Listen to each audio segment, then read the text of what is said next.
gbogbo wa tá ń bá kiri látàárọ̀ lágbára Ọlọ́run Olúwa á jẹ́ kí gbogbo wa kárẹ̀rẹ̀ jẹ nílé iṣẹ́ wa ìbílẹ̀ rédíò níbẹ̀ náà ni mo ti ń kí wa tí mo ti kí wa wípé ẹ káàbọ̀ sórí ètò yín ètò wa ìtẹ́ àánú níbẹ̀ náà la wà yìí lórí ètò pẹ̀lú àwọn màmá wa nínú Olúwa mo kí gbogbo ẹ̀yin bàbá ẹ̀yin màmá wa nínú ilé gbogbo ẹ̀yin tẹ́ ń gbọ́ wa tẹ́ ń wò wá nínú ilé mo kí gbogbo yín wípé ẹ káalẹ́ ẹ káàárọ̀ níbikíbi tẹ́ bá wà tẹ́ ti ń gbọ́ wa nígun mẹ́rẹ̀ẹ̀rin àgbáláyé pẹ̀lú mi ọmọ yín ọ̀rẹ́ yín olólùfẹ́ yín ìyá Ìbàdàn yín náà ló wà lórí ètò pẹ̀lú àwọn màmá wa nínú Olúwa wòlíì Ọlọ́run ìránṣẹ́ Ọlọ́run ni wọ́n àwọn màmá wa nínú Olúwa mother senior prophetess Tèmídọ́lá Sàlámì Ògúntìmú láti ìjọ Temple of Salvation aládùúrà ìyẹn nílùú UK bí níbẹ̀ náà ni wọ́n ti wá tí wọ́n ti máa bá wa sọ̀rọ̀ Ọlọ́run lẹ́ni mo kí gbogbo wa pátápátá káàbọ̀ lórúkọ Ọlọ́run wípé a káàbọ̀ sórí ètò yìí ètò tá a pè ní ètò ìtẹ́ àánú ìtẹ́ àánú pẹ́pẹ́ àánú níbi tá a ti ń ra àánú gbà níbi tí Ọlọ́run ti ń fọwọ́ àánú tó ti fi ń gbà wá tó ti ń fọwọ́ àánú tó fi ń ṣẹ́gun fún wa tó ń fọwọ́ àánú tó fi ń wáre fún wa tó ń fọwọ́ àánú tó fi ń gbà wá tí aboyún fi ń bí wẹ́rẹ́ tí àgàn tó ti ń tọwọ́ àlàbọ̀sùn ẹni tó ń wáṣẹ́ tó ti ń ríṣẹ́ gbogbo ẹni tó ń wojú rere àánú Ọlọ́run níbi tí wọ́n ti ń rí gbà níbẹ̀ náà la wà yìí lórí ètò ìtẹ́ àánú pẹ̀lú àwọn màmá wa nínú Olúwa a kí àwọn màmá wa káàbọ̀ sórí ètò wípé ẹ kú iṣẹ́ Olúwa mà Olúwa yóò máa ṣagbára dọ̀tún ẹ ó ṣe dé bí èrè ẹ bá mi fi àdúrà bẹ̀rẹ̀ kẹsì bá mi kọ́kọ́ kí àwọn èèyàn wa káàbọ̀ sórí ètò ká tó máa tẹ̀síwájú lórí ètò ìtẹ́ àánú. Praise the Lord. Hallelujah. Praise the Lord. Hallelujah. Praise the Lord. Hallelujah. A kí gbogbo ọkàn tó ń kí wa tó ń gbọ́ wa ojú tó ń wò wá àti etí tó ń gbọ́ wa àti níbikíbi tí a ti wà ní àkókò yìí a kí wa kú déédéé wò yìí ọ̀run yóò ṣe nítorí ọ̀rọ̀ wa mo dẹ̀ kí elétò náà ṣe máa iṣẹ́ náà iṣẹ́ takuntakun náà tẹ̀ ń ṣe ọ̀run yóò ràn yín lọ́wọ́ ọba tí kì í fini sílẹ̀ kò ní fi yín sílẹ̀ mo tún gbàdúrà fún gbogbo ọkàn tó ń gbọ́ mi nílé lóko jáde orúkọ Jésù àánú Ọlọ́run ìbùkún Ọlọ́run yóò máa wà pẹ̀lú gbogbo wa lórúkọ Jésù ọ̀nà ní dímẹ́nì kankan ògo àti ọlá Ọlọ́run a máa fi ara wọn gbogbo ibi tí ọ̀rọ̀ ẹnì kankan kù sí lákòókò yìí ọba àánú àtúnbẹ̀ṣe ní àti ọ̀hún ó ti rí bẹ́ẹ̀ kò yí padà akíwa lẹ́ẹ̀kan sí pé àkúdédé wòye and it shall be well with every one of us in Jesus' name. Amen. Amen. Gẹ́gẹ́ bí èmi tí ẹ̀ ṣe jẹ́ Ash Wednesday tó jẹ́ wípé ó jẹ́ ọjọ́ ìbẹ̀rẹ̀ àwẹ̀ lẹ́ǹtì ọ̀pọ̀lọpọ̀ èèyàn gan ni ò mọ̀ pé Ash Wednesday lè ní àwọn tí a bá ń sọ nípa Ash Wednesday nínú ìgbésí ayé àwa tá a jẹ́ Kristẹni Ash Wednesday yìí gangan màmá wa ń jẹ́ tí ẹ̀ lè bá wa mẹ́nu bà díẹ̀ kó lóde pé a máa tẹ̀síwájú fún àǹfààní àwọn èèyàn wa tó wà nínú ilé kí wọ́n tiẹ̀ lè mọ̀ ìtumọ̀ Ash Wednesday yìí àti ipa tó ń kó nínú ìrìn àjò àwa tá a jẹ́ ọmọlẹ́yìn Kristi. Praise the Lord. Hallelujah. Olúwa dá wa láre gẹ́gẹ́ bí olóòtú ṣe sọ pé ẹlòmíì ò mọ̀ ọjọ́ èyí ẹlòmíì ò ti rántí ohun tó rántí ni pé Valentine Day èèyàn kan tẹ̀ kí mi pé happy valentine ní àárọ̀ yìí mo sọ fún mo ní mi ti ẹ̀mọ́ kan tó ń jẹ́ happy valentine mi ìmọ̀ kan tó ń jẹ́ bẹ́ẹ̀ mo ní kí mi pé happy ash wednesday torí pé kí ni ọlọ́run ní ìfẹ́ kí ni ash wednesday jẹ́ fún gẹ́gẹ́ bí kristẹni ó jẹ́ àkókò tó jẹ́ pé àkókò ìrònúpìwàdà àkókò tó jẹ́ pé o gbọ́dọ̀ wá sí o gbọ́dọ̀ mú gbogbo ohun tó jẹ́ pé ohun àtijọ́ ohun kó kúrò nínú ẹ̀ṣẹ̀ kó jẹ́ mímọ́ ní àkókò mímọ́ àkókò ìyàsí mímọ́ ní àkókò ìjẹ́ òní ash wednesday wọ́n pe preparation period wípé o fẹ́ bá ọlọ́run rìn o lè gbàwẹ̀ o lè má gbàwẹ̀ nítorí pé ọmọ lẹ́yìn Kristi pàápàá wọn ò gbàwẹ̀ but ó gbàwẹ̀ ó láti wà ní mímọ́ ó láti pa ọkàn ẹ mọ́ ní àkókò yìí àkókò tó yẹ pé a máa pa ọkàn wa mọ́ a máa mú ọkàn wa jẹ́ kó wà ní pẹ̀lú ọlọ́run ó ní àkókò yìí ash wednesday yìí òun ló jẹ́ pé ọjọ́ àánú yìí wọ́n bẹ̀rẹ̀ torí pé àánú la rí gbà níwájú ọlọ́run gẹ́gẹ́ bí ètò wa bẹ̀rẹ̀ tí àánú la rí gbà tẹ́ bá mọ̀ pé gbogbo ìgbà tó máa fẹ́ bẹ̀rẹ̀ àwẹ̀ yìí ọjọ́ àánú yìí náà máa ń bẹ̀rẹ̀ torí pé kí ni àánú ni Kristi fi kú ó ní ta ló fẹ́ gbà wá ọmọ aráyé là nígbà tí tẹ́ bá lọ sínú Genesis 6 nígbà tí Ọlọ́run dá ohun gbogbo ó ní ọkàn òun bàjẹ́ torí pé òun dá ènìyàn but akádúgbẹ́ ní ọwọ́ Ọlọ́run nígbà tó wẹ́n tó máa rán Jésù Kristi ó fi ara ẹ̀ lélẹ̀ fún èmi àti ẹ tó ń gbọ́ mi torí pé ó ní kò fẹ́ kú ẹlẹ́ṣẹ̀ bí kò ṣèrònú pìwàdà ó sọ nínú Àìsáyà wọn ní come let us reason together no matter how your sin because Christ has paid the sin he has paid the penalty for me and you ó ti san gbèsè náà lórí igi àgbélébùú pé kí èmi àti ẹ̀ka lè rí ìgbàlà ọkàn òní ash wednesday ó jẹ́ pé àkókò àánú téèyàn lè rí àánú gbà lọ́dọ̀ Ọlọ́run láti wá sí ìtẹ́ àánú láti wá bá Ọlọ́run pàdé pé àkókò yìí à ń láti surrender ara wa totally tàbá ohun tá à ń ṣe tí ò wọ̀ àkókò yìí jẹ́ àkókò tá a gbọ́dọ̀ bá Ọlọ́run rìn nínú ẹ̀mí dáadáa nínú ọ̀rọ̀ sísọ nínú èrò sísọ ní èrò rírò torí pé èrò ọkàn ẹlòmí ó burú jáì àkókò yìí a gbọ́dọ̀ differentiate ara wa from things of the world gẹ́gẹ́ bí àkọlé tá a fẹ́ mú wá sí iwájú wa ní ọjọ́ tí ò ní òun la máa rí nínú ìwé Matthew 6:33 ó ní ká kọ́kọ́ máa wá ìjọba Ọlọ́run àti òdodo ẹ̀ ó ní ìtókùn kó lóun àfikún fún wa kí ni Jésù Kristi tó sọ nínú eléyìí ni pé ká fi ohun ti ayé tàbá lọ kà láti 19 ní Matthew 6 yẹn tàbá kà láti 19 àárín ohun tí Kristi tó sọ fún wa ó ní ká má ṣàníyàn ohunkóhun kọ́ máa lé ti ayé but ká kọ́ máa lé ohun ti ọ̀run ohun tí a mú wá fún wa lónìí nìyẹn torí pé èní jẹ́ ọjọ́ pàtàkì nínú ayé ìwọ kìrìsìtẹ́nì ìwọ tó ń gbàgbọ́ ìwọ tó bá sì gbàgbọ́ àkókò yìí jẹ́ àkókò tó yẹ pé òun láti ronú bùwàdà òun láti súnmọ́ Ọlọ́run dáadáa òun láti fọ ìwà míì tó ń wù tí orí pé kò tọ́ nítorí pé a mọ̀ ẹni tó bá ń ṣe ìfẹ́ Ọlọ́run ó máa mọ̀ àfi tó ò bá fẹ́ tí akọ̀run tọ́ra wa ní àfi tó ò bá fẹ́ check ara wa pé inú ibi tí mo wà yìí ó gúnrégé bọ̀ tó bá jẹ́ elérò òjìnlẹ̀ dáadáa àmọ́ yìí pé ta bá wà ní ẹ̀ṣẹ̀ a máa mọ̀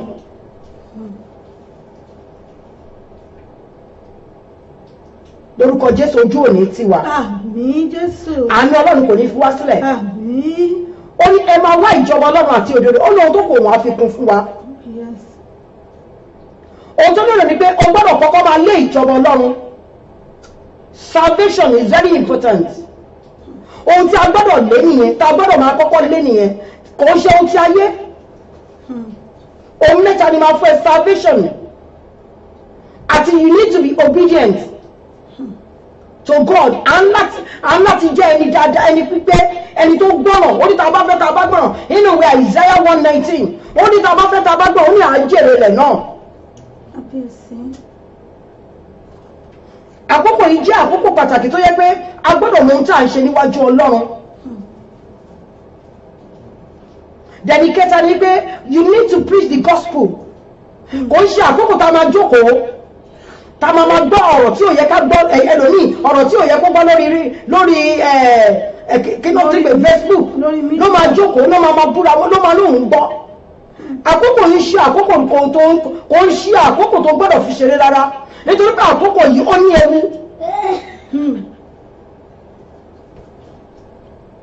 Torí pé ohun tí a bá pín la máa ká. O ti ń lo nǹkan kò tí ì tẹ̀ lọ́wọ́ ni àkókò tó lè rí àánú gbà ní. Kábíyèsí.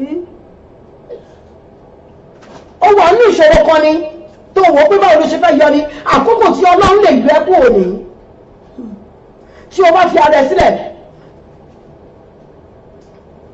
So we need to seek first salvation of God. Ìgbàlẹ̀ mi wá lójú ká máa kọ́kọ́ lé. Ká lé ìgbàlẹ̀ mi wá. Torí pé èèyàn lè jìyà láì kó tún wà lọ jìyà lọ́run kò tọ́. Ẹ jẹ́ ká lé ohun tọ̀run ká fi ti ayé sílẹ̀ ká fi afẹ́ dọ́gbọ́n afẹ́ dọ́gbọ̀n. Owó ìwà ni ó di dandan. Orin kan ní pé Ọlọ́run mi ga èmi náà á ga olówó ní Jésù èmi náà á lówó. Abraham ga ìwọ náà á ga ìwọ tó ń gbọ́ mi wà á ga. Àmín lórúkọ Jésù. Ó di dandan because Ọlọ́run tá à ń sìn Ọlọ́run tó ga ni. Ọlọ́run tí kò ní pẹ̀kun ni.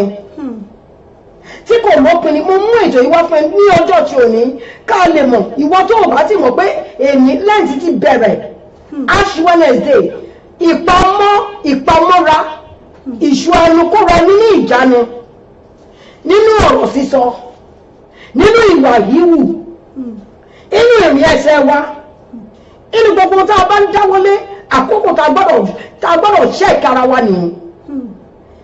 We need to caution ourselves this period. Ó ní àlèwà nú ẹ̀ṣẹ̀ ló máa àlèwà nú ẹ̀ṣẹ̀ ká ní kí orí ọ̀fẹ́ máa pọ̀ sí India.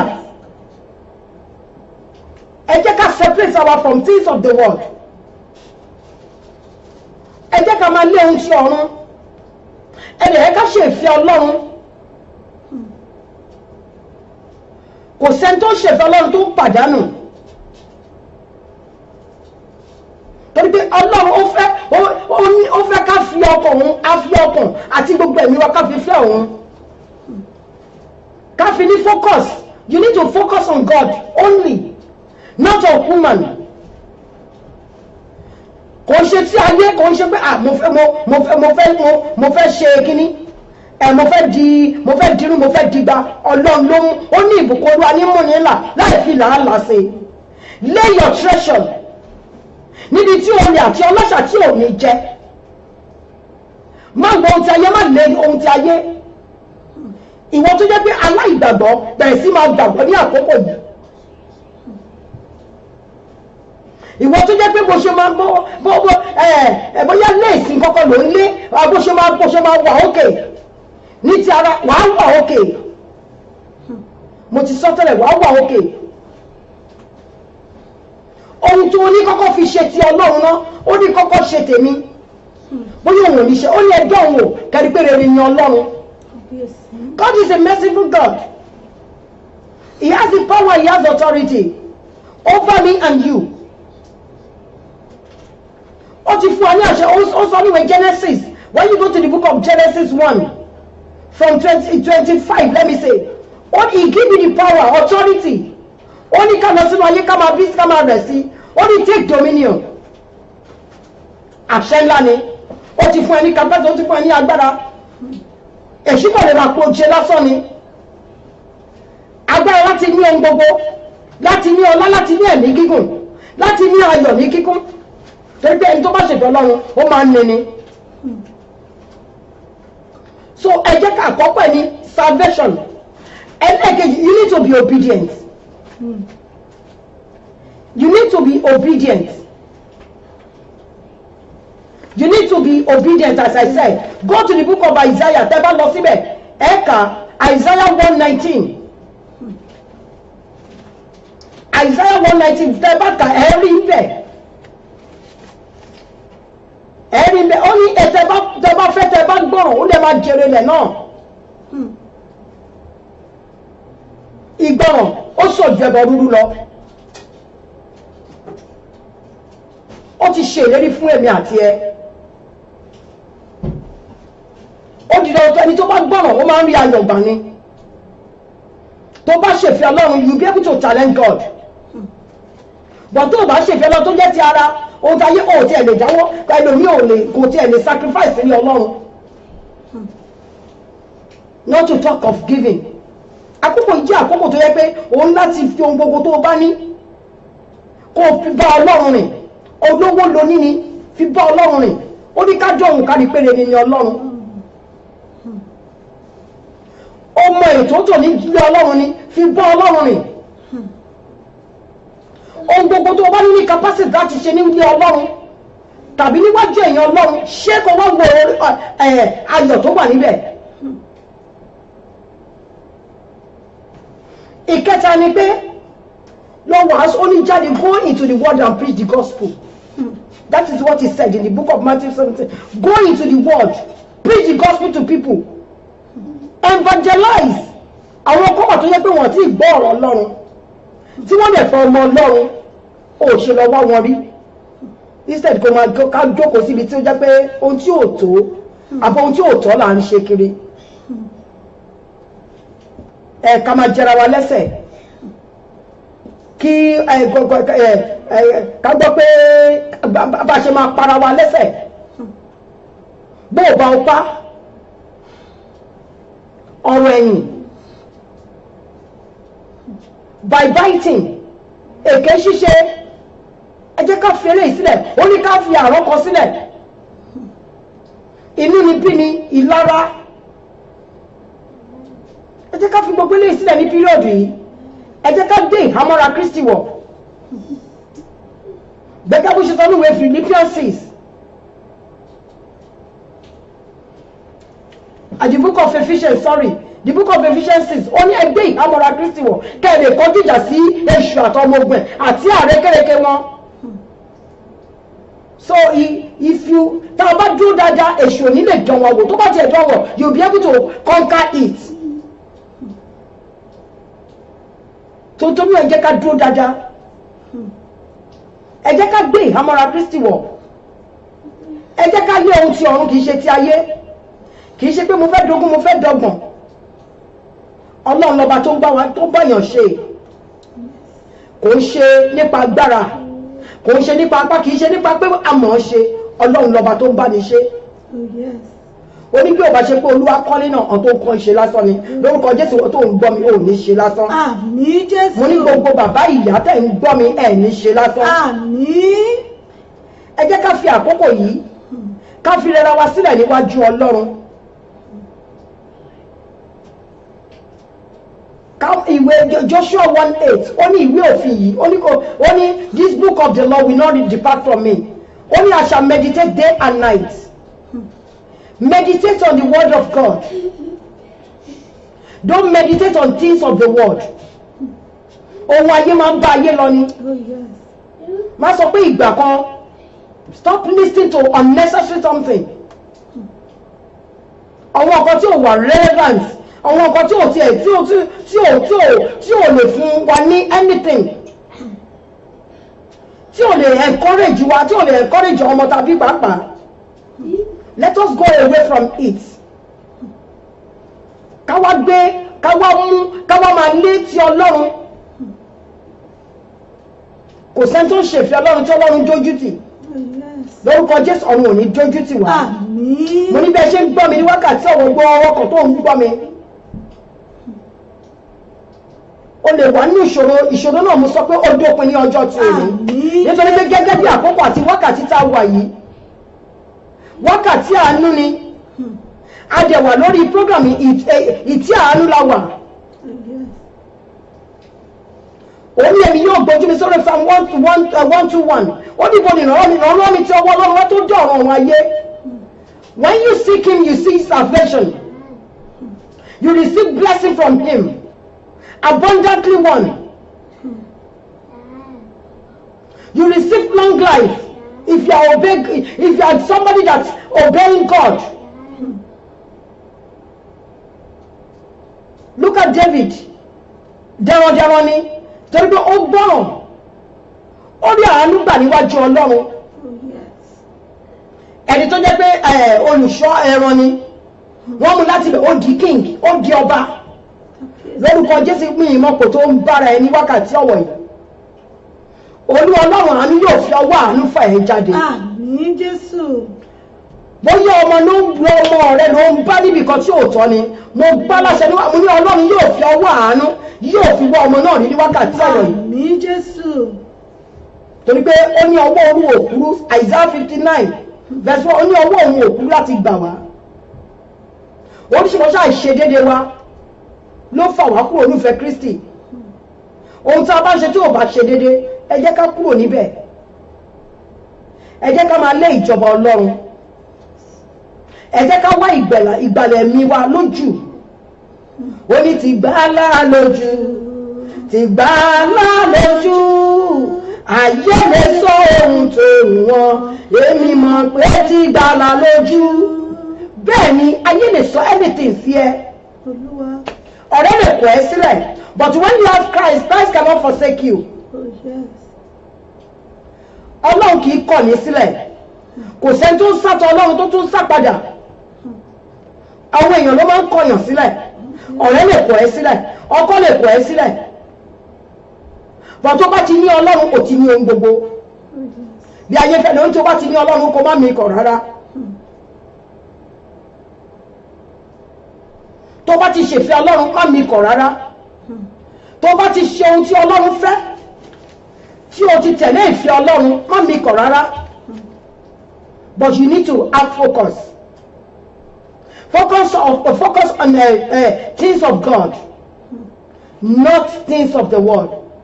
Torí pé ayé lè gbé ní ṣubú, but Ọlọ́run ìfẹ́ Ọlọ́run ó dúró títí láéláé ni.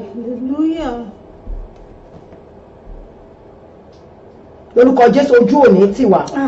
Ayọ̀ tó fún ayé kò ní gbà lọ́wọ́ wa. Ẹ wá sí ìtí àánú. Ẹ jẹ́ ká ṣe àṣàrò. Ẹ jẹ́ ká ṣe àṣàrò ní àkókò yìí. Kẹ́tì ẹ̀ tíráyì Ọlọ́run, ẹ jẹ́ ká dán Ọlọ́run wò. Ìwọ tó ti gbàgbọ́ tó ń gbọ́ mi. Dìgbàgbọ́ ẹ mú ṣinṣin. Tó bá lọ sínú ìwé Hébérù 11, ìgbàgbọ́ la fi mú Abraham. Níbi tí ibi tó ti mú lọ sí ìlú àjèjì. Nítorí pé because he obeyed God's command. And he made a promise. Ó ṣe ìlérí fún Abraham, ó dẹ̀ múṣẹ. So ìlérí wọn ló lè ṣe tí ò ní múṣẹ. Ó ti sọ pé a máa dàbí igi tí agbèsè ti padà ní Psalm 1. Ó ní tó ń so èso rẹ̀ jáde ní àkókò rẹ̀. For you that you seek the kingdom of God. For you that you are focused on Him.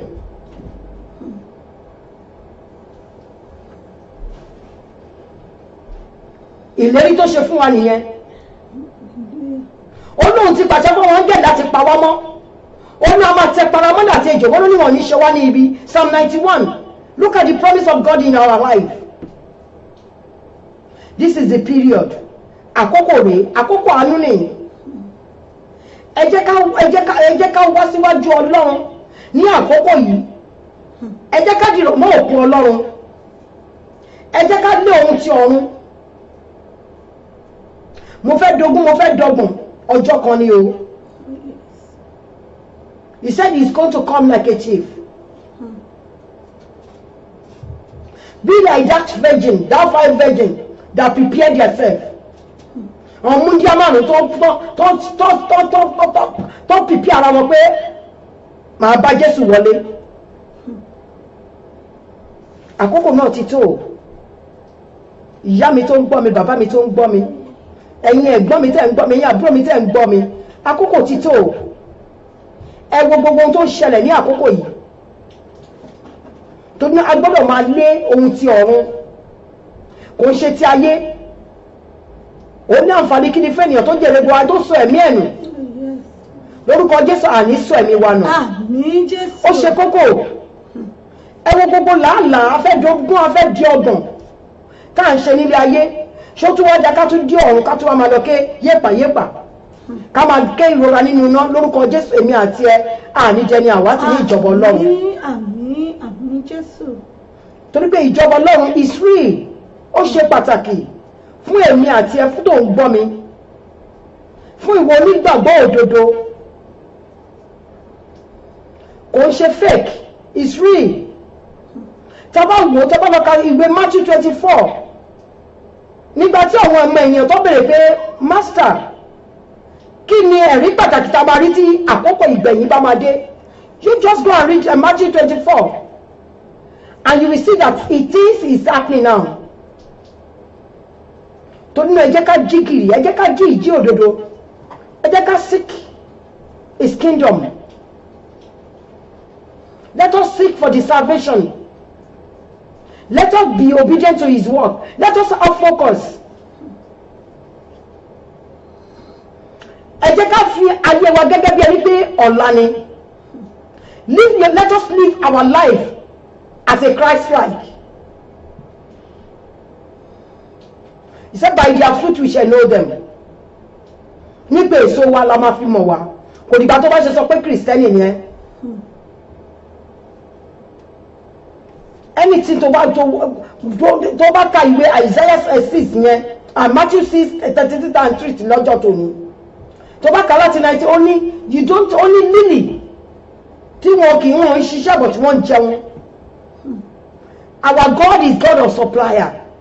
Yes. He has everything abundantly. tó bá lọ sínú Apostle Paul too. Because he's obedient, God bless him. He's blessed. When you go to the book of Philippians 4:15-19, you will read it there. They bless him. We all know about Paul. He was once a sinner, but he repents. Ó gbé àgbélébùú Ọlọ́run. Òtítọ́ ti jẹ́ apànìyàn rí. Bẹ̀tẹ̀ bá ka the book of Apostle Paul very well. Ẹ̀rí pé is a great evangelist. Tó jẹ́ pé ó gbà tó di kọ́ ni. Ìwọ Kristẹni, ṣé ìmẹ́lẹ́ ló fi gbà ni? Àbí ó gbà tayọ̀tayọ̀ pé this Christ, I'm going to hold on to it. Àbí ó ṣe ń ṣe nǹkan ní ẹ̀yìn. God knows everything. Olúwa ènìyàn ń wojú, Olúwa ń wo ọkàn. He knows your thought. He knows my thought. Ó mọ èrò tó ń rò. Kò sẹ́ni tó fi ìmẹ́lẹ́ sí Ọlọ́run. Nítorí náà ẹ jẹ́ ká wá ohun, ẹ jẹ́ ká gbé ìhámọ́ra Ọlọ́run wọ̀. Ẹ jẹ́ ká wá ohun tọ̀run, ká fi ti ayé sílẹ̀. Ká fi gbogbo ohun tá a ti ń lé látọjọ́ tó ti pẹ́. A lè dá ṣe. Ọba Olúwa ló ń bá ni ṣe. Bí Ọlọ́run ò bá tiẹ̀ lẹ́yìn kò ṣe ṣe. Bọ̀ tó bá ti ní Ọlọ́run, má mi kàn. Kò dẹ̀ máa wá lé ọjọ́ ìkẹyìn. Òun ni ìta sọ pé seek first his kingdom and his righteousness. Jẹ́ olódodo, jẹ́ olótìtọ́. Àkókò yìí má jẹ́ kí ẹ̀dákẹ́dá kan kó bà àkókò yìí jẹ́ mọ́ ẹ lọ́wọ́. Àkókò yìí jẹ́ ká ronúpìwàdà. O ti ń wà kan tí ò tọ́ tẹ́lẹ̀ ni, wá sí ìrònúpìwàdà, wá sí abẹ́ Kristi. Bá ẹ̀mí mímọ́, bá Ọlọ́run làjà. Èèyàn kan ṣe ẹni, àkókò tó láti bá Ọlọ́run làjà ni. O ti ṣèlérí pé òní bẹ́yàn kan sọ̀rọ̀ ni. Àkókò yìí jẹ́ àkókò tó ń jẹ́ pé o gbọ́dọ̀ ṣe àtúnṣe tó péye kó o lè rí àánú gbà. o ti gbé ìgbésẹ̀ kan ni tí ò tọ́ ni àkókò yìí jẹ́ pé òun láti ń wo ìrìn ẹsẹ̀ mi àti ẹ ṣé ìgbésẹ̀ tí mò ń gbé iṣẹ́ ó tọ́ àbí kò tọ́ torí pé àkókò yìí jẹ́ pé àkókò tó bá súnmọ́ àkókò yìí jẹ́ pé àkókò tó bá fi taratara súnmọ́ ọlọ́run pàápàá á fún ẹ á fi ara wọn àkókò tí ọlọ́run fi ara wọn èèyàn ní torí náà olúwo ní fi wá sílẹ̀ ayọ̀ ayérayé ayọ̀ tí kò lópin torí pé ó ní ayọ̀ ń bẹ lọ́dọ̀ bàbá ayọ̀ ń bẹ lọ́dọ̀ bàbá ayọ̀ ń bẹ lọ́dọ̀ bàbá ṣùgbọ́n àwọn àyànfẹ́ lónìí àwọn àyànfẹ́ lónìí ayọ̀ ń bẹ lọ́dọ̀ bàbá ayọ̀ ayérayé ni ayọ̀ tí kò lópin ni because wọ́n ní àwọn áńgẹ́lì wọ́n máa ń jubilate fún ẹlẹ́ṣẹ̀ kan tó bá ronú pìwàdà fún ọkọ̀ kan tó bá ti ṣàkólọ tó padà pé wọ́n mọ nínàkúnà nígbà tó padà ó gbé ní Kristi Jésù ó pọ̀ wé ní nígbà tó padà inú àwọn èèyàn dùn don't condemn yourself ẹ má jẹ́ ká condemn ara wa pé èmi ẹlẹ́ṣẹ̀ kò sí ẹlẹ́ṣẹ̀ mọ́ torí pé Jésù Kristi ó ti kú fún èmi àti ẹ ó ti rà wá padà ó sọ pé ó parí àkókò náà la wà yìí àkókò náà ta lè sọ pé Olúwa mo gbé gbogbo ẹrù yìí wá síwájú rẹ ìwọ ló lè sọ ẹrù wúwo mi ìwọ ló lè sọ di fúfúyẹ́ lórúkọ Jésù á jẹ́ sọ di fúfúyẹ́ àmín ìwọ tí òǹgbẹ tí ó tí ìbànújẹ́ kún ọkàn ẹ lórúkọ Jésù Olúwa yóò sọ̀rọ̀ ẹja ayọ̀ ní wákàtí ọwọ́ ìwọ tó jẹ́ pé wọ́n ti kọ̀ ẹ́ sílẹ̀ tí ò tiẹ̀ ní èèyàn but o ní Ọlọ́run tó bá ti ní Ọlọ́run mo sọ fún ẹ pé o ti ní ohun gbogbo tòmí ọmọ tún rẹ létí pé seek first the kingdom of God and all his righteousness òtítọ́ máa ṣàánú help people o lè má ní owó owó kọ́ ni gbogbo nǹkan ẹlòmíì tó bá sọ̀rọ̀ òtùnú tó bá rí ẹnikẹ́ni tó wà ní ìṣòro tó sọ̀rọ̀ òtùnú fún ara ẹ̀ náà ni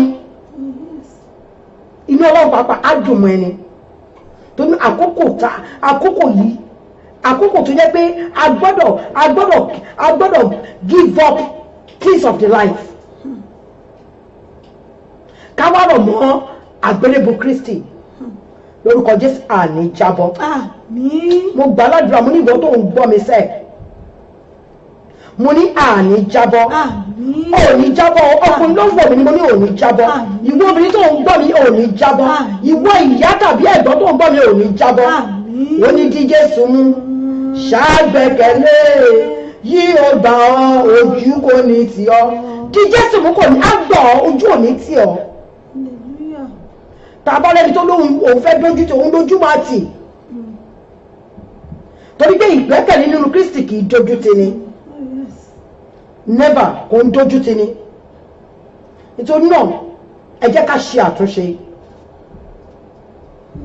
lórúkọ Jésù Ọlọ́run ò ní fi wá sílẹ̀ a kí wa pé a kú àkókò yìí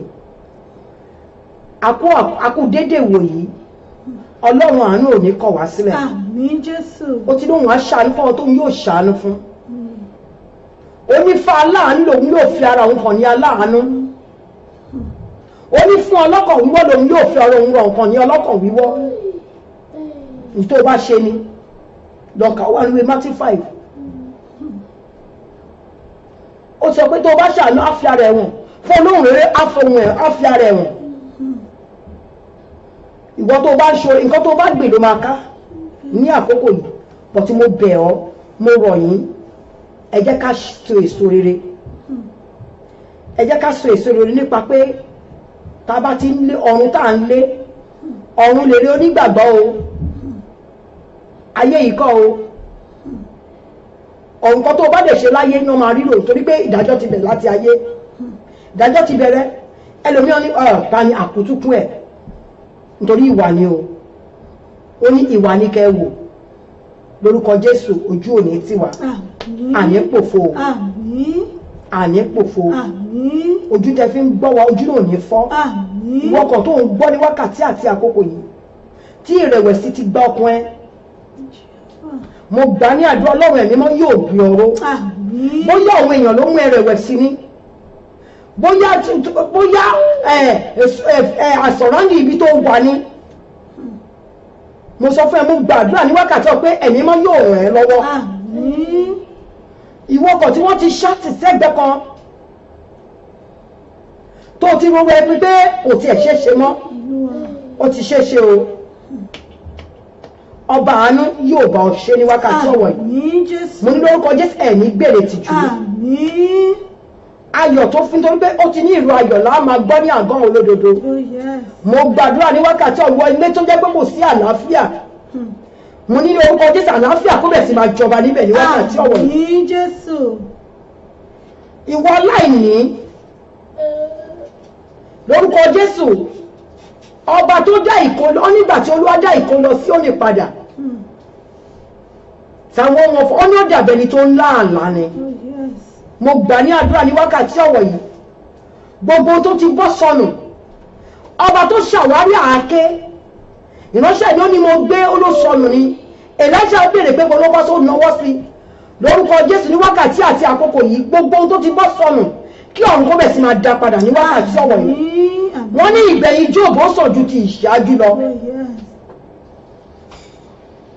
ìwọ tí ó wà ní àkókò tí ò tọ́ yìí tó jẹ́ pé ó ti ń da tẹ́lẹ̀ kò wá da mọ́ mo gbà ní àdúrà kó bẹ̀ sí máa da ní wákàtí ọ̀wọ̀ yìí kí àánú Ọlọ́run kó bẹ̀ sí máa wọ́ orí ní àkókò yìí lórúkọ Jésù ó ti rí bẹ́ẹ̀ kò yí padà torí pé àṣẹ ni torí pé ó ní ẹ pàṣẹ fún iṣẹ́ ọwọ́ mi iṣẹ́ ọjọ́ kẹfà ni kò dẹ̀ gbọdọ̀ kí bàjẹ́ nítorí pé nígbà tí Olúwa dá ohun gbogbo ó ní gbogbo tó ń dá dáradára ni mo wá dá ní àdúrà fún ọkọ̀ tó ń gbọ́ mi tá bá rí ohun tí a tún ní láti dáná ayé rẹ̀ mo ní kí Ọlọ́run kó bẹ̀ sí máa ṣe àtúnṣe ní wákàtí ọ̀rọ̀ yìí mo ní ọ̀run kó ṣí nítorí ọ̀rọ̀ rẹ̀ ó ti rí bẹ́ẹ̀ kò yí padà adúpẹ́ ní ọwọ́ Ọlọ́run adúpẹ́ fún orí ọ̀fẹ́ tó fún wa ní àkókò ilé ẹ̀kọ́ sí torí tó orí ọ̀fẹ́ la rí gbà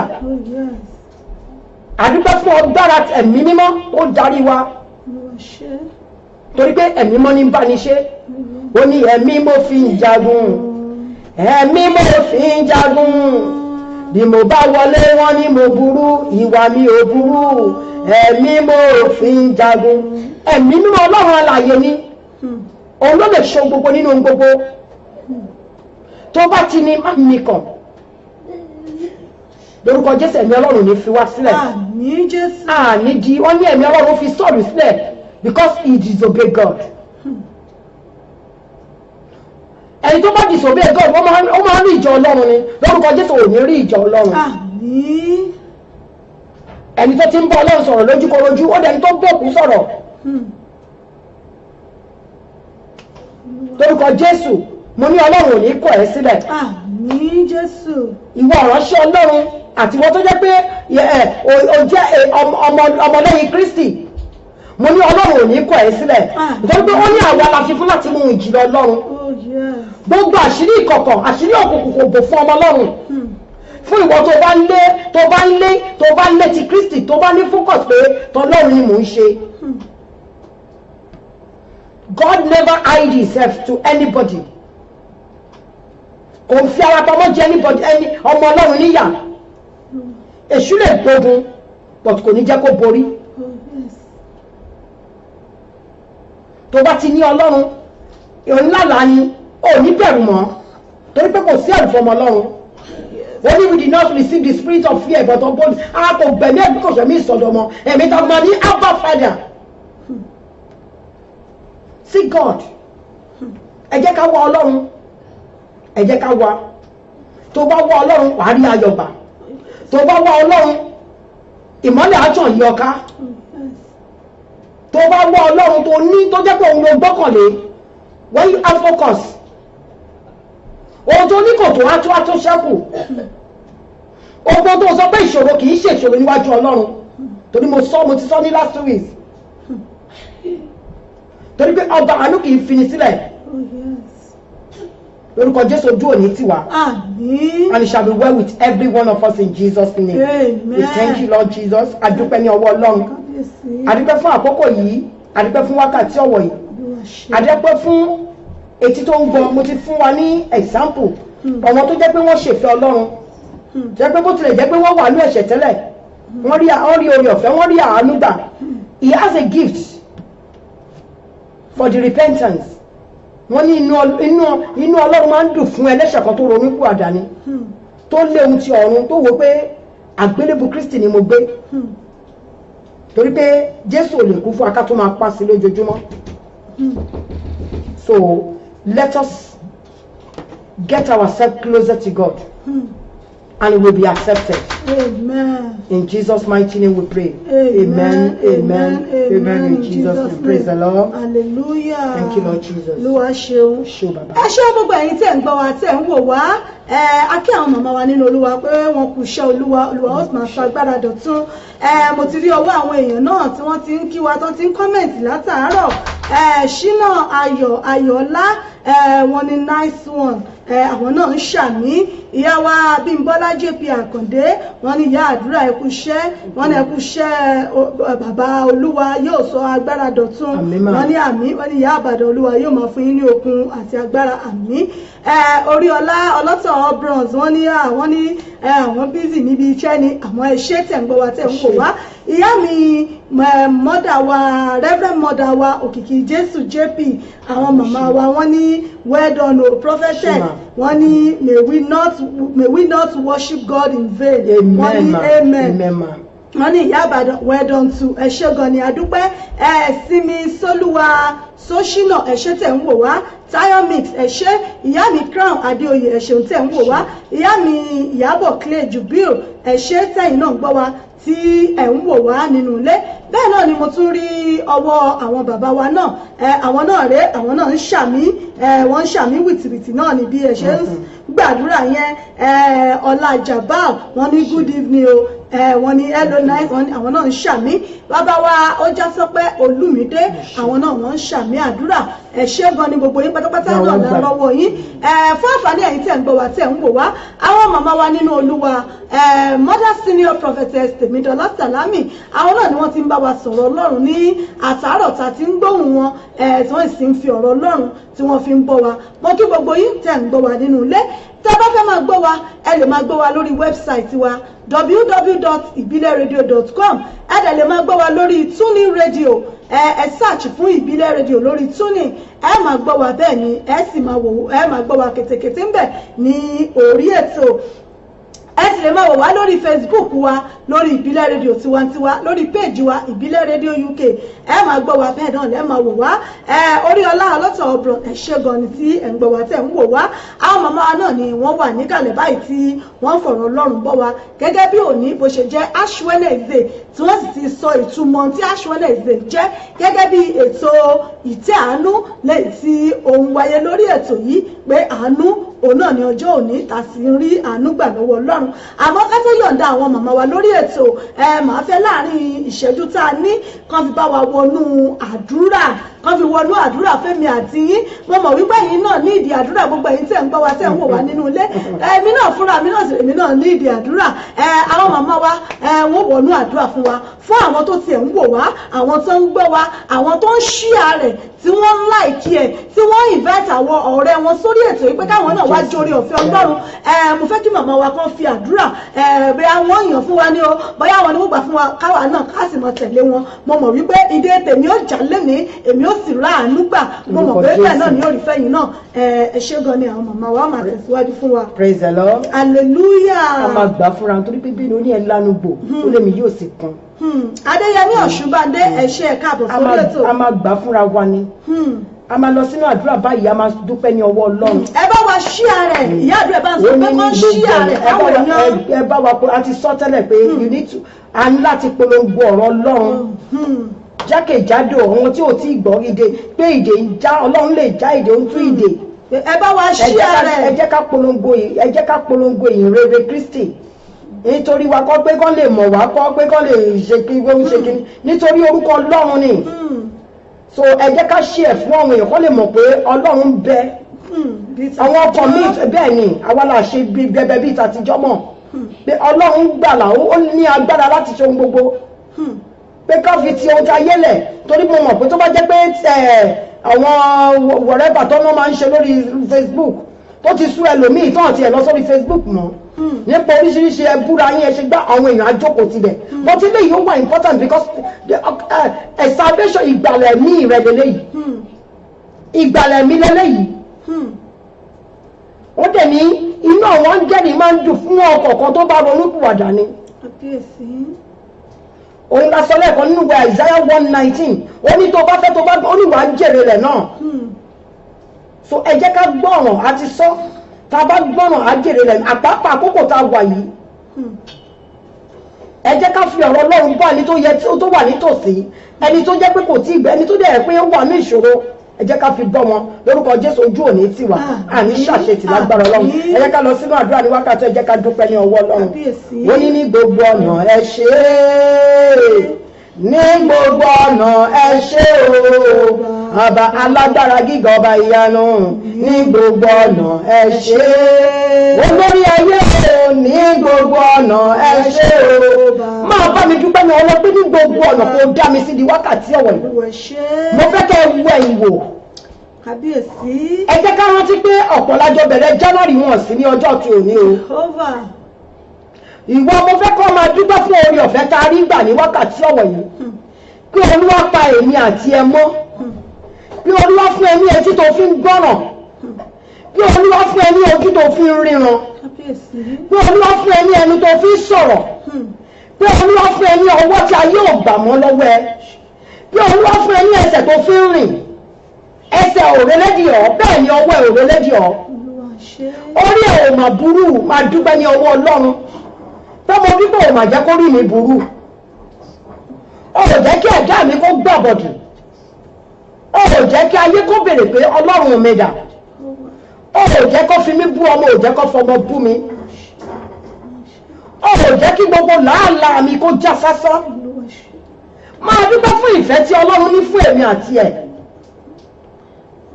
àti orí ọ̀fẹ́ tó pọ̀ orí ọ̀fẹ́ la rí gbà ó ní Olúwa fi aráyé bẹ́ẹ̀ gẹ́ tó fi ọmọ bíbí rẹ̀ nìkan tó fún wa bí ẹnikẹ́ni tó bá gbà á là ẹnikẹ́ni tó bá gbà kó má bàa ṣègbè bí kò ṣe ní kó ní ìyà nígbà kan máa bá mi dúpẹ́ ní ọwọ́ Ọlọ́run Olúwa mo dúpẹ́ torí pé òun gbọ́ tèmi wàá sì máa gbọ́ tèmi mo dúpẹ́ fún àánú ẹ̀yìn Ọlọ́run tó dúró títí láéláé nínú ayé mi mo dúpẹ́ torí pé ó kọ́ pé ó ní àjàgà mi bọ́ Jésù ó mà ṣe o Ọlọ́run ayọ̀ mo mà dúpẹ́ o ìwọ tó ń gbọ́ mi lọ́wọ́lọ́wọ́ báyìí gbogbo àjàgà náà máa dúpẹ́ pé àjàgà náà ó ti di fífúyẹ́ ní wákàtí ọ̀wọ̀ yìí máa dúpẹ́ nítorí pé Ọlọ́run sọ lọ́wọ́ gbogbo àjàgà tó rò bí àjàgà ṣíṣòro ni Ọlọ́run ti sọ àjàgà náà ó ti dáná sọ ní wákàtí ọ̀wọ̀ yìí máa dúpẹ́ ní ọwọ́ Ọlọ́run tó tó ní àjàgà mi rọrùn ẹrù mi sì fúyẹ́ Ọlọ́run yóò fi ìsinmi fún ọkàn rẹ ìwọ tó ọlọ́kọ̀ wíwo tó ń gbọ́ mi lọ́wọ́ báyìí bí ẹ̀mí Ọlọ́run ṣe ń sọ máa dúpẹ́ tó tó Ọlọ́run ti fi ìsinmi fún ọkàn ẹ ní wákàtí ọ̀wọ̀ yìí ohun tó wọnú ọkàn rẹ tó rò pé ó jẹ́ ìṣòro yìí dúpẹ́ tó tó Ọlọ́run ti sọ di fún ẹ ní wákàtí ọ̀wọ̀ yìí dúpẹ́ ní ọwọ́ Ọlọ́run tó mo dúpẹ́ tó pé o bá mi pàdé ní àkókò yìí mo dúpẹ́ torí pé o tún sì ń jẹ́ Ọlọ́run fún mi ọ̀rọ̀ mà jẹ́ kí n jẹ́ ní ìtánu máa dúpẹ́ ní ọwọ́ Ọlọ́run wàá wá sọ fún Ọlọ́run lẹ́yìn ọpẹ́ Olúwa mo wá síwájú rẹ̀ pàdé mi lọ́nà ìyanu máa sọ fún Ọlọ́run níbi tó wà tó sọ fún Ọlọ́run Olúwa pàdé mi lọ́nà ìyanu nítorí pé mo gbọ́ ọ̀rọ̀ yìí èyí dẹ̀ ní Ash Wednesday Olúwa bá mi pàdé Olúwa bá mi pàdé ó bá Jákọ́bù pàdé Olúwa bá mi pàdé ní wákàtí ọ̀wọ̀ yìí bá mi pàdé sọ fún Ọlọ́run Olúwa bá mi pàdé ó sọ ìwé nọ́mbà 6:24-22 ó ní àwọn náà wọ́n bá mi gbà ní àdúrà ní wákàtí gẹ́gẹ́ bó ṣe sọ Olúwa bùkún mi Olúwa bùkún mi ní àkókò yìí Olúwa bùkún mi kó pa mí mọ́ Olúwa bàbá bá mi pàdé kó pa mí mọ́ Olúwa ṣe ojú rẹ kó mọ́lẹ̀ sí mi lára be gracious to me O Lord máa bá mi sọ fún Ọlọ́run, this moment, this period that I am, Father, I want you to be gracious to me, oh Lord. I want you to keep me. Make your face shine upon me, oh Lord. Jẹ́ kí ojú rẹ kó mọ́lẹ̀ sí mi lára. Jẹ́ kí ojú rẹ kó mọ́lẹ̀ sí ọmọ mi lára. Wàá wá bá mi sọ fún Ọlọ́run, gbogbo abárí gbogbo nǹkan tó ti bọ́ sọnù lọ́wọ́ mi. Èyí tí ẹ̀ṣẹ̀ ti gbà ní, èyí tí ayé ti gbà ní, Olúwa bá mi já padà. Bá mi já padà ní, restore to me everything that has been lost. Gbogbo tó ti sọnù. Yálà through my disobedience ni Olúwa, nípa ìṣedé, nípa ìmọ̀, nípa ìṣẹ́ni. Olúwa bá mi já padà. Gbogbo tí ayé ti gbà sọnù, gbogbo tí ẹ̀ṣẹ̀ ti gbà sọnù, ayọ̀ mi tí ó ti gbà sọnù, Olúwa bá mi já padà. Èyí tí wọ́n gbà lójú oorun ni. Máa sọ fún Ọlọ́run ṣé gbọ́ mi, bá mi já padà ní wákàtí ọ̀wọ̀ yìí. Gbogbo tí ayé ti gbà lọ́wọ́ mi, Olúwa bá mi já padà. Wàá wá tún bá mi sọ fún Ọlọ́run, tá a bá rí ẹrù tí ayé ò gbélé mi náà tó ń bè lọ́wọ́ mi. Gbogbo ẹrù tí kìí ṣe tèmi tí ayé ò gbélé mi náà tó ń bè lọ́wọ́ mi. Ó yá ọ̀run bá mi bà agbára wọn jẹ́ ní wákàtí ọ̀wọ̀ yìí. Máa bá mi sọ fún Ọlọ́run. Gbogbo ẹrù tí ayé ò gbélé mi lọ́wọ́, Olúwa gbogbo ipá wọn bá mi sọ di asán ní wákàtí ọ̀wọ̀ yìí. Bá mi sọ̀mọ̀ tàbí òfo lónìí. Má jẹ́ kí ẹrù tó ọ̀gbẹ́rẹ́ má jẹ́ kó bèèrè lọ́wọ́ mi Olúwa. Ẹrù tá yóò gbélé mi lọ́wọ́ jọ ń bèèrè lọ́wọ́ mi Olúwa.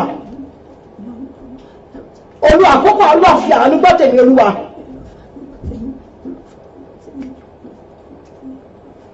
Gbogbo ipá òkùnkùn àti ọmọ ogun ọsọ fún Ọlọ́run Olúwa ṣe wọ́n mọ́ṣẹ́.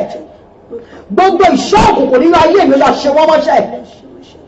Gbogbo agbára tó ń dààmú ayé mi tó ní mi ò ní ṣe rere, Olúwa bá mi ṣe wọ́n mọ́ṣẹ́ ní wákàtí ọ̀wọ̀ yìí.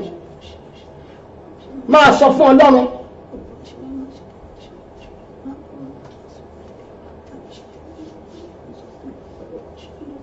Máa bá mi sọ fún, máa gbà ládùúrà. Gbogbo ìṣọ́ òkùnkùn, Olúwa bá mi gbàgbà lọ́wọ́, bá mi dáná sùn. Tàbá níbi tí ó ṣókùnkùn nínú ayé mi, wá bá mi tàn mọ́lẹ̀ sí ní wákàtí ọ̀wọ̀ yìí. Ọlọ́run àmì tàn mọ́lẹ̀ sí òkú ayé mi. Ó ní àwọn tó wà ní òkùnkùn rí ìmọ́lẹ̀ ńlá ni. Olúwa tàn mọ́lẹ̀ sí òkùnkùn ayé mi. Olúwa wá mi rí níbi tí ọ̀tá sọ mí sí. Níbi tí wọ́n sọ mí sí. Jésù Kristo ó ní ẹlọ́bá mi tú kẹ́tẹ́kẹ́tẹ́ ni. Gbogbo bí sí ayé ṣe ọrọ̀ ayọ̀ mi máa Olúwa tú mi sílẹ̀ ní wákàtí ọ̀wọ̀ pẹ̀lú agbára rẹ̀. Ó ní fagbára rẹ̀ ṣe, agbára mi ò ká. Fagbára rẹ̀ ṣe, agbára mi ò ká. Bàbá ló lè ṣe ni mo ṣe tọ̀ wá. Jésù ló lè ṣe, mo máa jẹ́ kójú tì. Máa sọ fún Olúwa, fi agbára rẹ̀ ṣe. Mo mọ̀ ọ́ ṣe, mi ò mọ̀ ṣe, fi agbára rẹ̀ ṣe. Jẹ́ kí n rí àánú gbà ní ẹrú ètò yìí Olúwa. Mo mọ̀ ọ́ ṣe, mi ò mọ̀ ṣe, Olúwa jẹ́ kí n rí àánú gbà lórí ètò yìí. Àánú ni mo tọrọ fún Olúwa. Fàánú rẹ̀ ṣe tèmi Olúwa. Kó o tú mi sílẹ̀ ní ọjọ́ tí òní kí n di aṣẹ́gun. Jẹ́ kí n di aṣẹ́gun tọmọtọmọ. Fi àánú tú mi sílẹ̀ lónìí bàbá.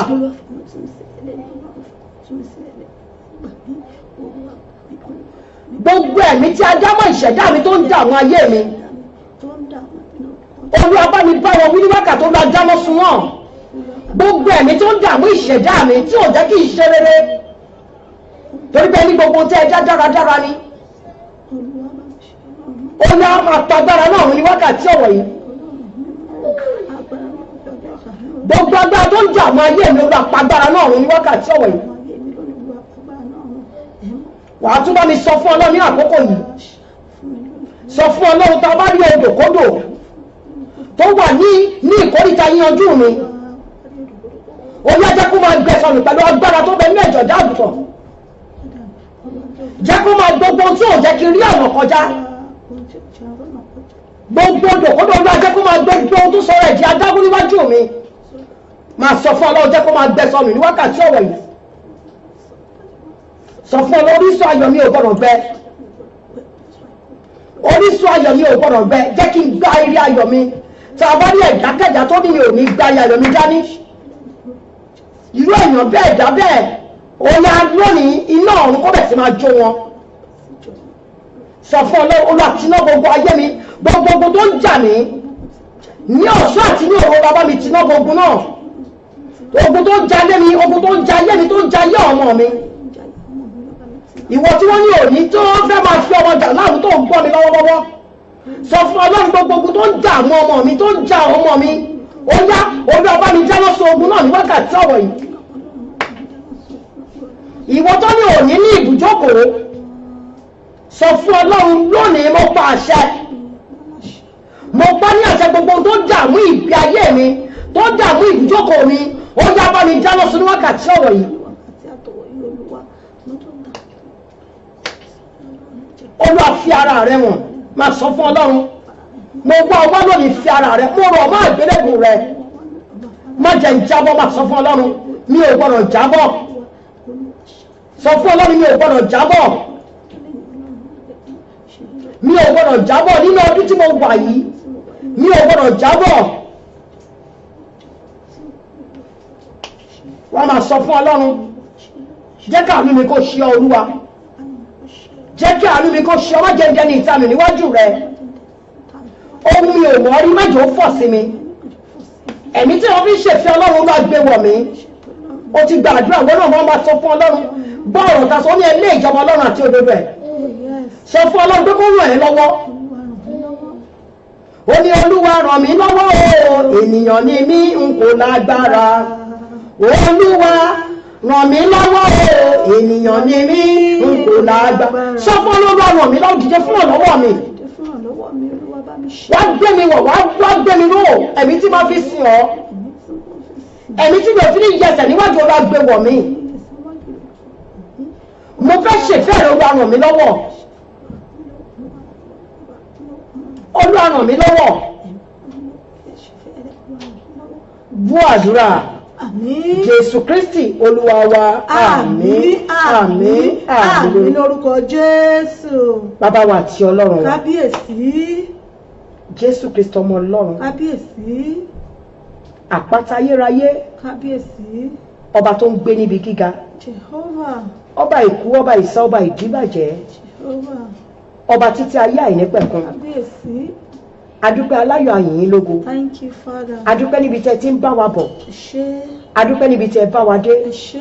Adúpẹ́ fún gbogbo ọkàn tó ń gbọ́ wa ní wákàtí àti àkókò yìí. Adúpẹ́. Adúpẹ́ pé ẹ̀ ń tú ìdè ń já ìdè ní wákàtí ọ̀wọ̀ yìí. Ṣé Jehovah. Adúpẹ́ pé ẹ ti bá mi sáìn sí ọ̀rọ̀ wọn. Ṣé bàbá. Ògo mà ní forúkọ mímọ́ yín. Hallelujah. Alágbára gígẹ ẹ̀gbọ́n ọpẹ́ wa. Àmín Jésù. Olúwa gbà yín wa. Àmín Jésù. Ní orúkọ Jésù mo ní gbọ́ ọpẹ́ wa. Àmín. Alágbàwí ẹ̀dá. Jehovah. Ọba tó lè ṣe ohun gbogbo nínú ohun gbogbo, ọba tó ń pabidà tó ń sọ bidire níyìn. Kábíyèsí rẹ. Ọba àánú níyìn. Jehovah. Ní orúkọ Jésù fún àwọn ọkọ̀ tó ń gbọ́ mi, Olúwa bẹ̀ sí máa ṣàánú fún wọn. Àmín Jésù. Ó ní fàánú rẹ̀ ṣe o, fàánú rẹ̀ ṣe, fàánú rẹ̀ ṣe o, fàánú rẹ̀ ṣe, gbogbo kò ṣeéṣe láyé wọn o, fàánú rẹ̀ ṣe o. Mo gbàdúrà ní wákàtí àti àkókò yìí, gbogbo kò ṣeéṣe níwájú orí kọ̀ọ̀kan tó ń gbọ́ mi. Jehovah. Ní orúkọ nípasẹ̀ àánú ẹ̀yàn Ọlọ́run, ó yàtọ̀ sí máa bá mi bá wọn ṣe ní wákàtí ọ̀wọ̀ yìí. Jésù. Fún ọkọ̀ tó bá rí àánú, tó bá rí àmì ṣe. Jehovah. Olúwa. Fún ọkọ̀ tó bá gbàgbọ́ pé òun ti di aláyọ̀ lónìí. Mo ní lónìí Ọlọ́run àánú bẹ̀ sí máa fi àánú ṣe tí wọ́n bá. Àmín Jésù. Bá mi mú ọjọ́ ìbùtẹ̀ yíyanjú. Àmín. Ó ní ó ti tó gẹ́ Olúwa. Gbogbo pàṣọ tí ẹrẹ́tí ayé fi ń jẹ wọ́n níyà. Lórúkọ Jésù. Gbogbo pàṣọ ìdààmú wàhálà ìtẹ́gbà ìtọ́gbà. Gbogbo ogun tó ń ja ayé ẹnì kọ̀ọ̀kan ní wákàtí ọ̀wọ̀ yìí. Ọlọ́run. Orúkọ Jésù náà ló kó ṣí nítorí ọ̀rọ̀ rẹ̀. Àmín Jésù. Mo ní tó bá ní àní tó bá jẹ́ olójú ní wákàtí àti àkókò yìí. Nítorí gbogbo o ti di aṣẹ́gun. Yes. Ìwọ tó bá já lójú tó mọ̀ pé Olúwa. Gbogbo aṣọ tó ti wọ̀ tí ò gbẹ ò yọ. Tó bá rí àmì ńlá ṣe, mo ní lórúkọ Jésù kí ọ̀run kó bẹ̀ sí máa pa àwọn aṣọ náà ní wákàtí ọ̀wọ̀ yìí. Jésù Kristi. wọ́n ní Joshua wọ́n ní wọ́n wọ̀ ní aṣọ ìwé sára wọ́n wọ̀ ní aṣọ èrí. ṣùgbọ́n sọ̀rọ̀ ni Ọlọ́run bá pàdé wọ́n mú aṣọ èrí náà wọ́n sọ di aṣọ ògo.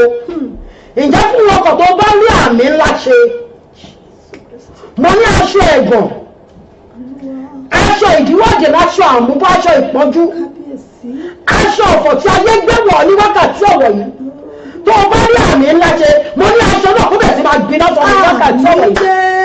Jésù Kristi. mo ní ẹ di aṣẹ́gun. Àmín. ní orúkọ Jésù Kristi la gba àdúrà. Àmín. Jésù Kristi Olúwa wa. Àmín. Àmín. Àmín lórúkọ Jésù. ó ti dára fún wa. Àmín. ó sì rí bẹ́ẹ̀ kò yí padà. Àmín. Jésù Olúwa wa. Àmín. Àmín. Àmín lórúkọ Jésù. Praise the Lord. Hallelujah. Praise the Lord. Hallelujah. Praise the living Jesus. Hallelujah.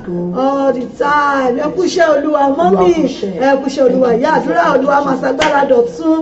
Mo mọ̀ wípé gbogbo apátáwọ́ láti rí ìyè láti rí ìdáǹdè lẹ́ni ògo ni fún Jèhófà. Dámilọ́lá Anífowóṣe mo rí yín wípé ẹ̀yin náà ń gbọ́ wa ẹ̀dẹ̀ ń wò wá. Bẹ́ẹ̀ ni mo rí ọwọ́ sísà mi kan náà ìyá mi kan náà mo rí ọwọ́ wọn. Nina Nakodia Abubakar ẹ̀ṣẹ́ àwọn náà kí wa wọ́n dẹ̀ ń ṣàmì MC Debit àwọn náà wọ́n ní àpò àdúrà mà wọ́n sì ń ṣe àmì ẹ̀ṣẹ́ gan ni ìyá mi MC Debit máa fi ìṣẹ́jú bíi méjì mẹ́ta sílẹ̀ bóyá ẹ̀yin ní ẹ̀bì àdúrà kan tí ẹ fẹ́ sáré káwọn màmá wa kó gbà fún yín ojú òpó wa màá ṣí sílẹ̀ báyìí 07459353799 láti pè wọlé bóyá ẹ fẹ́ káwọn màmá wa fi àdúrà ràn yín lọ́wọ́ láàrin ìṣẹ́jú kan sí méjì kí àwọn màmá wa kan tó máa lọ ní orí ètò fáwọn tá a wà ní UK 07459353799 àwọn tá a wà ní Nàìjíríà tàbí tá a wà ní Europe a bá fẹ́ pè sórí WhatsApp wa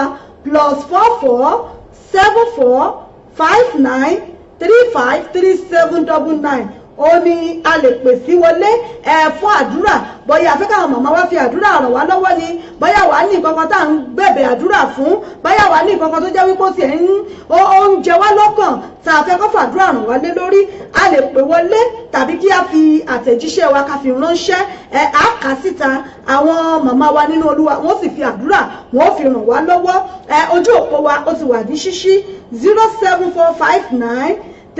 07459353799 ó ní ẹ lè fi pè wọlé fún àdúrà kí àwọn màmá wa kan fi àdúrà ràn yín lọ́wọ́ lọ́kùnrin lóbìnrin ni gbogbo ẹ̀yin bàbá ẹ̀yin ìyá wa àbẹ́yìn ní kankan tẹ́ ẹ ti ẹ̀fẹ́ bẹ́ẹ̀ àti ẹ̀fẹ́ bá wọn sọ ó lè jẹ́ lórí ètò tàbí lẹ́yìn ètò ni òun lè fẹ́ pè wọ́n ẹ láǹfààní láti pe àwọn màmá wa lórí ẹ̀rọ ìbánisọ̀rọ̀ wọn á pe ẹ̀rọ ìbánisọ̀rọ̀ wọn síta fún yín fún ẹ̀yin tẹ́ bá fẹ́ pè wọ́n bóyá lẹ́yìn prógráàmù ni tẹ́ fẹ́ bá wọn sọ nǹkan kan ni àbẹ́ fẹ́ kàn cancel yín lórí nǹkan kan ni àbẹ́ fẹ́ nǹkan tẹ́ fẹ́ lọ ṣe bóyá ìfẹ́ lọ fún interview ni àbẹ́ yìí tí ẹ fẹ́ àdúrà lórí ìgbéyàwó yín àbí lórí ọmọlẹ́fẹ́ sí ni ẹ pé àwọn màmá wa wọn á dá yín lò ojú òpó wa ó wà ní ṣíṣí nọ́mbà màmá wa tẹ́ ẹ lè pè sí àwọn màmá wa Mother Senior Prophetess Tèmídọ́lá Sàlámì nọ́mbà wọn tẹ́ ẹ lè pè sí ìyá àdúrà ẹ bá mi pè nọ́mbà yẹn mà. 074. mo ń bọ̀ mọ́ ẹ jọ̀ọ́ ẹ mú pẹ́ẹ̀nì yín ẹ mú pẹ́ẹ̀nì yín ẹ̀yin tí ẹ bá fẹ́ gba nọ́mbà yìí ẹ mú pẹ́ẹ̀nì yín kẹ́ fi gba nọ́mbà ìyá àdúrà ẹ lè pè wọ́n ní ẹ̀yìn prógrámù yìí ẹ lè pè wọ́n lẹ́yìn prógrámù bóyá ẹ ní ẹ̀bì àdúrà kan ní àbẹ́ ní kankan tẹ́ ẹ fẹ́ bá wọn sọ ẹ bá mi pè nọ́mbà yẹn mà. 074 11 01 7062 7062 òní nọ́mbà àwọn ọmọ mi wá tẹ́ ẹ lè pè sí 074 11 01 7062 òní nọ́mbà àwọn ìyá àdúrà tẹ́ fẹ́ pè tí ẹ lè pè sí bóyá fún ẹ̀bì àdúrà kan ni ẹ̀yin ní nǹkan kan tó ti ń rú yín lójú tí ẹ fẹ́ béèrè fún ẹ pè wọ́n wọ́n wà ń bẹ̀ fún yín 24/7 ní iṣẹ́ wọn ní ọ̀nà wọn ní ibi tí Ọlọ́run pè wọ́n sínú ẹ̀yin náà ẹ pè wọ́n ẹ bá wọn sọ̀rọ̀ èyí tó bá ń jẹ yín lọ́kàn tàbí tẹ́ fẹ́ àdúrà lé lórí ẹ pè wọ́n tẹ́jọ́ máa gbàdúrà sí tí wọ́n wà pẹ̀lú àdúrà pẹ̀lú yín pẹ̀lú àwẹ̀ ẹ má jẹ́ ká fi ọwọ́ tó ń bọ̀ ọwọ́ tó ń dùn ẹ má jẹ́ ká fi pamọ́ ẹ jẹ́ ká pè wọ́n fún gbogbo nǹkan tí a bá fẹ́ bóyá àdúrà ni tàbí ìkọ̀kan nọ́mbà àwọn màmá wa tí ẹ lè pè sí nìyẹn òun ni a ti jù síta yìí fún ẹ̀yin tí ẹ bá fẹ́ pè wọ́n bóyá èyí ní àbí àdúrà kan láàrin ìṣẹ́jú méjì ká tó máa lọ lórí ètò ẹ fi àdúrà yín ẹ fi ránṣẹ́ tàbí kẹ́ ẹ pè wọlé màmá wa wọ́n gbàdúrà fún yín kan tó máa lọ. kí ni ìtumọ̀ májẹ̀mú kan wà tó yẹ ní.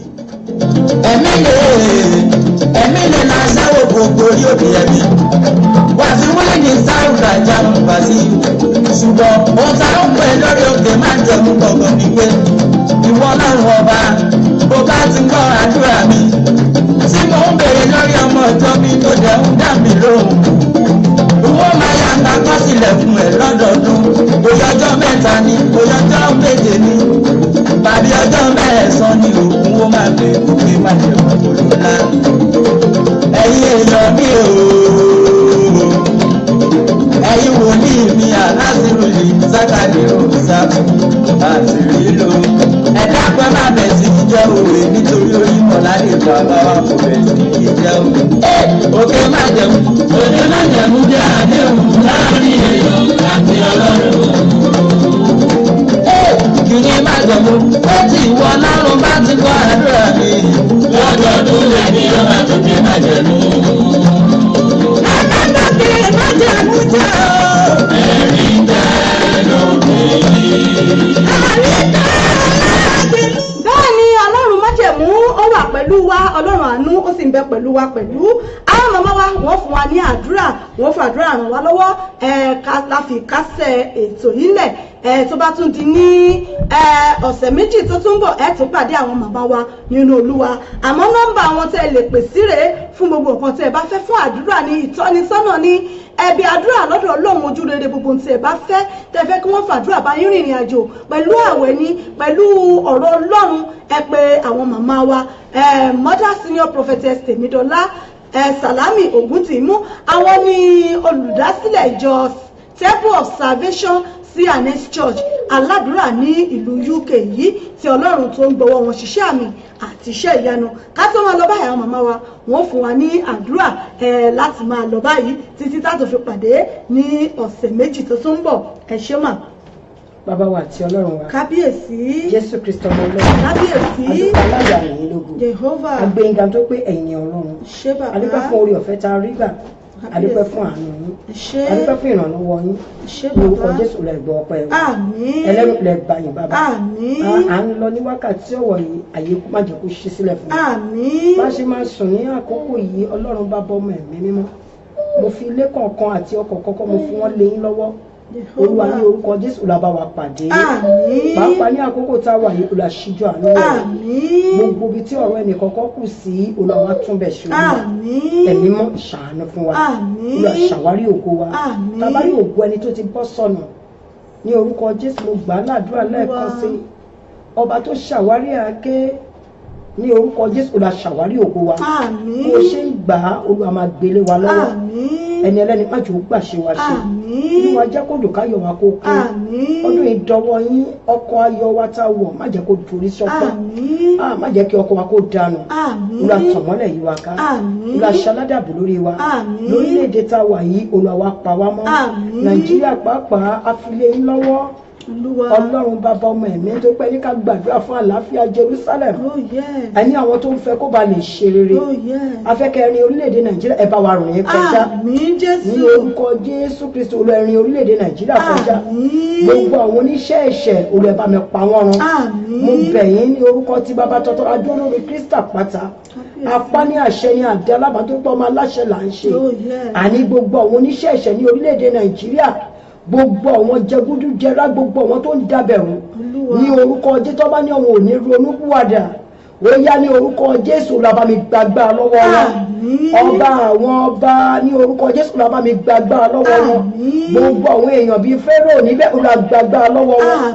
ẹ̀mí mọ́ bá mi gbéṣẹ́ ńlá lé wọn lọ́wọ́ Olúwa ní orílẹ̀-èdè náà kọjá Olúwa ṣàtúnṣe Olúwa bàbá ilé jẹ́ kó rojú fún wa ọ̀nà jẹ́ kó là fún wa tàbá ní ohun tó ń di orí kọ̀ọ̀kan lọ́nà ọ̀yá ọ̀nà bẹ̀rẹ̀ sí máa là ní wákàtí ọ̀wọ̀ bàbá Olúwa máa lànà ní wákàtí ọ̀wọ̀ ọba tó ń jẹ́ já mo pa àṣẹ lónìí ọba tó lànà fún ọ tó ń rékọjá nípa já ọba tó mú ọmọ Ísírẹ́lì tó mú ọlá òkú pajá gbogbo ìṣòro kí ìṣòro tó lè máa dojú orí kẹ̀ọ̀kan ní wákàtí ọ̀wọ̀ ọkàn kankan ní orúkọ gbogbo ìṣòro Olúwa máa bá mi palẹ̀ wọn mọ́ ìmọ́lẹ̀ rẹ Olúwa fi yí wa ká ọwọ́ agbára rẹ Olúwa fi dì wá mú má jà jábọ̀ Olúwa má jà ṣubẹ̀ má jà ṣubú ara wà pẹ̀lú ẹlẹ́dà bàbá ó ti bẹ́ẹ̀ kò yí padà aláìsàn bá mi gbé wọn dìde gbogbo àwọn ayárọ Olúwa jẹ́ kó fò fáyọ̀ gbogbo ọkọ̀ tó ń wojú ẹ̀yìn Ọlọ́run fún ìdíkọ̀ tàbí ìkejì mo gbàdúrà lónìí tó wà lórí ètò yìí wọn ní lórí ètò hàn sí lórí ètò yìí ni ní orúkọ Jésù àwọn tó ń wọ ọmọ ni ẹ̀sọ́ yẹn ní kò sí àgàn nílé mímọ́ yín ǹjẹ́ tó bá jẹ́ Ọlọ́run ìmísí bá mi mí sí wọn bàbá ní orúkọ Jésù Olúwa jẹ́ bá mi mí sí wọn ní àkókò ìbá mi bojú àánú wò wọn Olúwa bá mi bojú àánú wò wọn bá mi sọ ẹ̀gàn wọn di ògo ẹ̀gàn wọn Olúwa sọ di ògo Olúwa ṣàánú fún wọn gbogbo àwọn ọmọ wa di ọwọ́ yín bá mi gbàdúrà fún wọn ẹ̀mí mímọ́ bá mi dáwọ́lé ọmọ náà má jọ di ọmọkọ́mọ ẹ̀mí kẹ́mi má jọ gbé ọmọ wa wọ̀ Olúwa ṣe wọ́n ní ọmọ rere Olúwa gbàdúrà fún ọmọ náà tọ̀mọ́lẹ̀ ní wọn ká Olúwa bàbá mo gbàdúrà fún orílẹ̀-èdè náà tá a wà yìí ní orúkọ Jésù ìmọ́lẹ̀ rẹ Olúwa ṣe yí wa ká bàbá orílẹ̀-èdè má jẹ́ ká jẹ̀bi Olúwa ọba tó ń bá ní ìrìn àjò ọ̀pọ̀lọpọ̀ ló jẹ́ pé ìrìn àjò ló wà Ọlọ́run bàbá ọmọ ẹ̀mí mímọ́ Olúwa Ọlọ́run ìrìn àjò bàbá máa ń jẹ́ kí ìrìn àjò kò forí ṣọ́kọ̀ Olúwa bó tilẹ̀ ń kó le tó ẹ̀kẹ́ orí kọ̀ọ̀kan kárí tiwa ṣe Olúwa má jẹ́ ó nira fún wa ṣàánú fún ẹlẹ́dà ọdún yìí jẹ́ ká rí bá ti ṣe Olúwa jẹ́ ká rọ́nà gbégbà má jà ṣẹ̀sìn kọ̀rọ̀ Olúwa má jà ṣe ti gbangba tọ̀mọ́lẹ̀ yìí wá ká Olúwa gbọ́ àdúrà àti ẹ̀bẹ̀ Jésù Olúwa wa àmín àmín àmín lórúkọ Jésù méje hallelujah hallelujah hallelujah hallelujah hallelujah hallelujah hallelujah bá mi yin Olúwa lógo ògo fún ilẹ̀ amen ẹ ṣeun gan ní ẹ̀yin èèyàn wa ẹ ṣé àdúpẹ́ kíyà àdúrà náà pé wọn kò ṣe Olúwa yóò túbọ̀ máa ṣagbára dọ̀tún títí tá a tó máa fi pàdé ní ọ̀sẹ̀ méjì sísìnyí àtúpàdé láyọ̀ ọ̀run ayọ̀ lásán àní gbélégbọ̀fà àdúrà gbogbo àpáta ní ó máa gbà gbogbo èyí tán ti wí fún wa lénìí bẹ́ẹ̀ ló máa rí èyí tán ti tú lẹ́ni bẹ́ẹ̀ ló máa tú lágbára Ọlọ́run ẹ má gbàgbé lórí ètò yín ètò wa ìtẹ́ àánú tá a mọ̀ mú wa fún yín ní ọ̀sẹ̀ méjì láti ìjọ Temple of Salvation CNS Church aládùúrà nílùú UK pẹ̀lú àwọn màmá wa tán jẹ́ olórí adarí ìjọ náà àwọn màmá wa Mother Senior Prophetess Semidola Salami Ògúntìmú àwọn náà ti ń bá wa sọ̀rọ̀ Ọlọ́run mo nígbàgbọ́ wípé gbogbo wa pátápátá náà láti rí retí wá gbà títí táàtò fi pàdé ní títí ọ̀sẹ̀ méjì títí ń bọ̀ ire owó ayọ̀ ìdùnnú kò ní wọ́n nínú ilé gbogbo wa láṣẹ Èdùmàrè á tún pàdé pẹ̀lú ògo Ọlọ́run ẹ má gbàgbé fún nọ́mbà àwọn màmá wa ẹ lè pè wọ́n lẹ́yìn ètò fún gbogbo nǹkan tí ẹ bá fẹ́ nọ́mbà wọn náà ni 07411017062 òun náà ni nọ́mbà àwọn màmá wa tẹ́ ẹ lè pè sí ní ẹ̀yìn ètò fún gbogbo ẹ̀bẹ̀ àdúrà tẹ́ ẹ bá fẹ́ Olúwa yóò wà pẹ̀lú wa yóò sì dìlé wa mú títí tá a tún fi pàdé ká sùn láyọ̀ ká jí láyọ̀ ire ó dàárọ̀. Ìyá lórí òkè ẹ̀ka ní kú o. Ẹ̀rí tẹ́ lókè yìí.